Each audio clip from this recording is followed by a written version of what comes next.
৯ September অনুষ্ঠিত হচ্ছে ডাকসু নির্বাচন। এ নিয়ে ঢাকা বিশ্ববিদ্যালয় প্রাঙ্গণে বিরাজ করছে উৎসবের আমেজ। শেষ মুহূর্তে ভোটারদের আকৃষ্ট করতে চলছে প্রচার।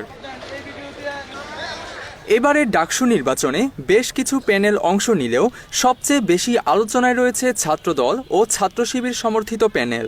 ছাত্রদল মনোনীত প্যানেল থেকে ভিপি পদপ্রার্থী হয়েছেন আবিদুল ইসলাম। একই পদে প্রতিদ্বন্দ্বিতা করছেন ছাত্র শিবিরের সাদিক কাইয়ুম।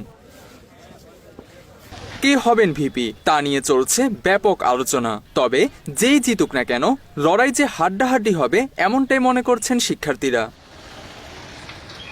ডাকসু নির্বাচন নিয়ে সামাজিক যোগাযোগ মাধ্যম ফেসবুকে মন্তব্য করেছেন অনুসন্ধানী সাংবাদিক ইলিয়াস হোসাইন। ফেসবুক পোস্টে তিনি লিখেছেন, ডাকসু নির্বাচনে পাকিস্তানি প্রার্থী সাদিক কাইয়ুমকেই সমর্থন করেন তিনি, এমনকি কাইয়ুমের পক্ষে ভোটও চেয়েছেন।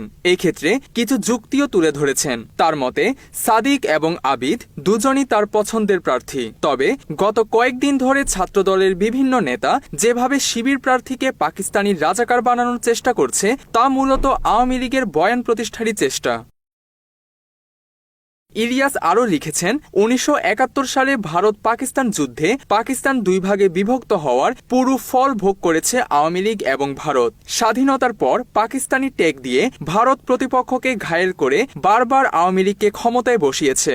বিনিময়ে ভারত বাংলাদেশকে লুটেপুটে খেয়েছে। বাংলাদেশের কোনো মানুষ চায় না এদেশ আবার পাকিস্তানের সাথে এক হোক। সবাই এখন বাংলাদেশি, তাই এদেশে আর পাকিস্তানি ট্যাবলেট বিক্রি করা যাবে না। ওই পোস্টে তিনি আরও লিখেছেন, পাকিস্তানি টেক মূলত ভারতীয় সফট আর্মস। এই আর্মস যারাই ব্যবহার করবে তাদেরকেই ভারতীয় দালাল মনে করা হবে। ছাত্রদল প্রমাণ করেছে তাদের ভিপি প্রার্থী ভারতপন্থী, এজন্যই পাকিস্তানি প্রার্থীর পক্ষে তিনি।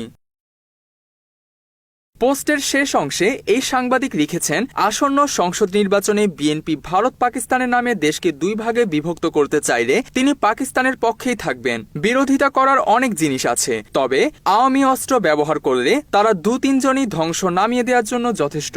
২-৪ হাজার খলির বিরিয়ানি আলম দিয়ে একজন ইলিয়াস হোসাইন পিনাকি কিংবা কনক সরোয়ারকে কাউন্টার দেওয়া যাবে না বলেও হুঁশিয়ারি দিয়েছেন ইলিয়াস হোসাইন। এই পোস্টের ফলাফল আগামী ৯ তারিখ পাওয়া যাবে বলেও আশা করেছেন এই প্রবাসী সাংবাদিক। তানজিম হাসান, বাংলা এডিশন।